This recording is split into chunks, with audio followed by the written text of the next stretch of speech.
So my early influences and my early equipment starting out. Well, I got to tell you, when one of my very first memories was sitting up in the top bunk. I have three brothers, right? And the four of us were all in the same room. And I remember sitting up in the top bunk with a stolen transistor radio that I nipped from my brother and listening to, right up against my ear, listening to, some Rolling Stones song or something like that. And so I have that. My earliest memory is a musical memory. And my mom listened to country radio in the daytime, and sang along with it and stuff, and then played piano after dinner, like kind of church songs, gospel songs. And when I decided I wanted to play guitar was way, way early, before I had one, before I knew what a guitar was. But I know I kind of have this memory. I wanted to bend the G note on the E string like this. For some reason, that's what I thought of when I thought of guitars, that sound of that whiny sound of this. So take it as you will. I feel like I had some kind of old blues man living inside of me or something like that. And so when I started listening to music, of course, it was originally the Monkees and pop music of the day and the Beatles and songs I heard on the radio. And I had a pretty good singing voice, so I would always sing along. When I got guitar, though, I really wanted to play blues and jazz, and I just caught on to that stuff. So when I was in high school, all my friends were listening to Kiss and Ted Nugent and Aerosmith and Led Zeppelin and stuff, and I thought that stuff was cool. But I really liked Lightnin' Hopkins and Louis Armstrong and Thelonious Monk and Muddy Waters. And the first record that I really kind of went crazy for, as far as guitar, was the Beano album that Eric Clapton did with John Mayall.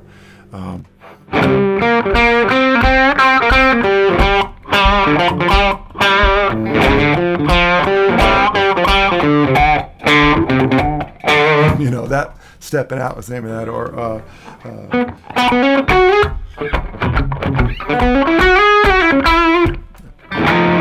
that Eric Clapton record's probably a little bright because the amp's in the other room, but anyway, they had that cool Les Paul through a Marshall, singing real snarly sound, but not too hairy. I love that sound. I love that sound to this day. So I memorized that record. My first guitars were crap, just like everybody else's. I got a nylon string guitar until I tore it apart. And then I borrowed my brother's Martin 0018 or 0018. That was a great guitar, the first real good guitar that I had. He told me a funny story. It had a big hole in the top, and he said, I said, how did that happen? And apparently he's older than me, right? And this was 1968, 67, maybe 70, 69 or 70 when this happened. And I got the guitar in about 1973 or 4. But apparently he was at a friend's house or something playing guitars and hanging out, and the cops arrived. And they thought that they might be doing some illegal things, and so they looked inside of his guitar, and apparently the guitar got dropped as they were, because the cops were looking to see if there's anything inside of the guitar that they might have stashed or something. So apparently the guitar got dropped and it had a big dent in the top. That's my story about that old Martin. But it was a decent guitar, a very nice guitar, not a fantastic guitar. Then later on, I put on layaway I found out later, an Ibanez Les Paul that didn't have any name up here at all. It was before Ibanez. I guess they're called lawsuit guitars. So there was no name on the top, but it was a really close replica of a Gibson Les Paul, and I thought that was a pretty good guitar. I think I sold it to a friend or something when then I've gone through a series of guitars. I had a Gibson Birdland after that for a while that I really liked, because Eric Clapton did the George Harrison concert for Bangladesh, and he had a blonde Birdland that he was playing, and I just thought that was the coolest looking guitar. And it was a pain in the butt to play, but because it had a short scale and it was hollow and it was feedback prone and stuff, but it was cool. I had that for a while. I had, Strats and Tellys mostly the rest of the time. And one of my great favorite guitars was probably the best guitar I bought as a young kid. I bought a 1952 ES-175 with a cool old P90 in it. And that was a great guitar. I wish I still had that guitar. Actually, a guy here in town has that guitar now because I sold it way back when. And I did a little research and I found out where it was. And so there's a guy around town who's got that guitar. And he won't sell it back to me. But I love that guitar. A beautiful ES-175, just like Jim Hall played, or Herb Ellis played one too, very similar.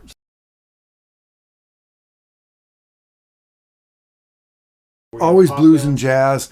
I got off on a big kick where I was playing sort of ragtime, the sort of, Blind Blake and stuff like that.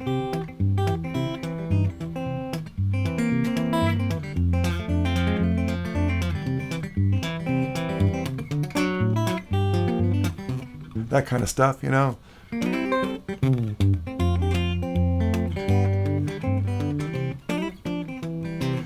More on acoustic than on electric, of course. Nice. Seemed like I was a little too weird to get to like fit into the bands that were going,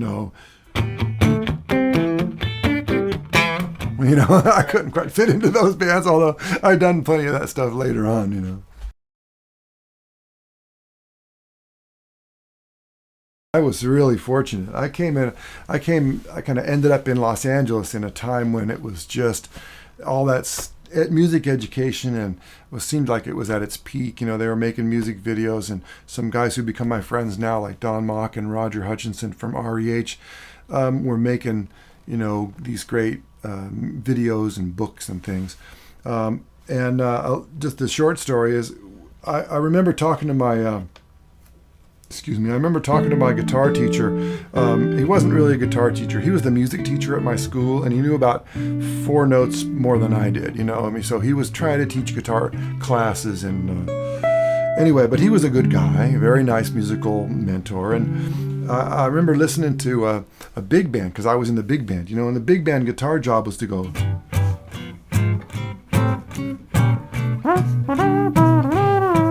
the band, the trumpet players and the saxophone players got all the cool stuff, and I was going, they're doing In the Mood or something, and I'm going like this, and that's cool. But I thought, I want to play like the horn section does. And he looked at me and he said, "What do you mean?" I said, all those cool harmonies and stuff. I want to play like maybe a piano player or a horn player. And he says, "Oh, yeah, kid, right." And then I heard Joe Pass kind of do that, right? I heard Joe Pass play, something, and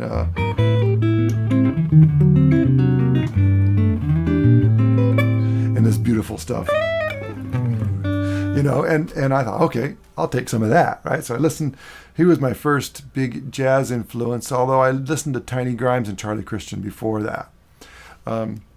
So I thought of myself as a jazzer, and I like blues and jazz, and And I started playing, and I was working on all that chord melody, so-called chord melody stuff, solo guitar. And I love Charlie Parker, so I wanted to be a bebop guy, And so that's me, a little 17-year-old kid in Woodland, California, growing up in the sticks, not having really any access to any of that stuff. I moved down to LA to go to the Guitar Institute of Technology, also known as GIT or MI, that Howard Roberts had started down there.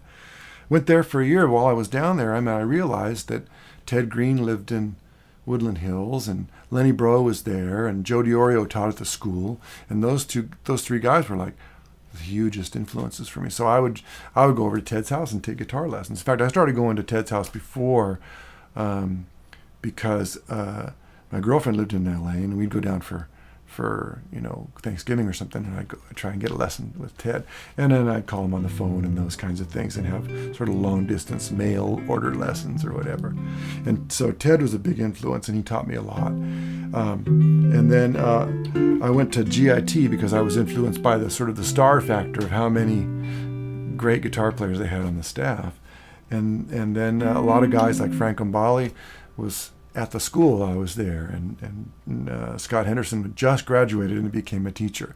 And great guys you might not know about, like Bruce Buckingham and Danny Gilbert and Chaz Krasinski and Charlie Fechter. Those guys were there as well, and they were great players and they were great teachers, and so I got to learn from them. And Ron Eshtay was another guy who I learned a lot from. Used to hang out with Ron a lot, and in fact even did a handful of gigs with him, guitar duet gigs and things. And so he really helped me and influenced me. While I was there, I got a chance to study with Jimmy Weibel for a few lessons and hear George Van Epps in person and meet a lot of great players. Mick Goodrick. I took a few lessons from him, and I just realized that all you had to do really is, if you could find these guys' telephone number, call them on the phone. They're just like I am now, in that they needed to make a living. They needed to deal with even though they made great records and they had great reputations. Sometimes they needed to make a buck, and so they were willing to take a snotty-nosed kid and give him a lesson and help him, especially if it was somebody who was interested in what they were doing. And so that was how I hooked up with those guys. And I remember going to see Lenny Breau at Dante's once, and he was playing all this beautiful stuff.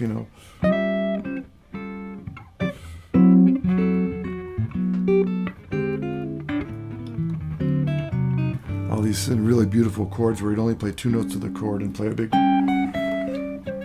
melody. And I walked up to him and introduced myself to him, and it was like, "Hey, Tim, come on, sit down, man." And I sat and hung out with Lenny Breau, and then all of a sudden he gives me his telephone number on a little slip of paper, torn off. I still have that actually, and and then I called him on the phone, and he turned out he lived just a short little bus ride away from me in the Wilshire district. And so I'd go over there and take lessons and hang out for the afternoon or something.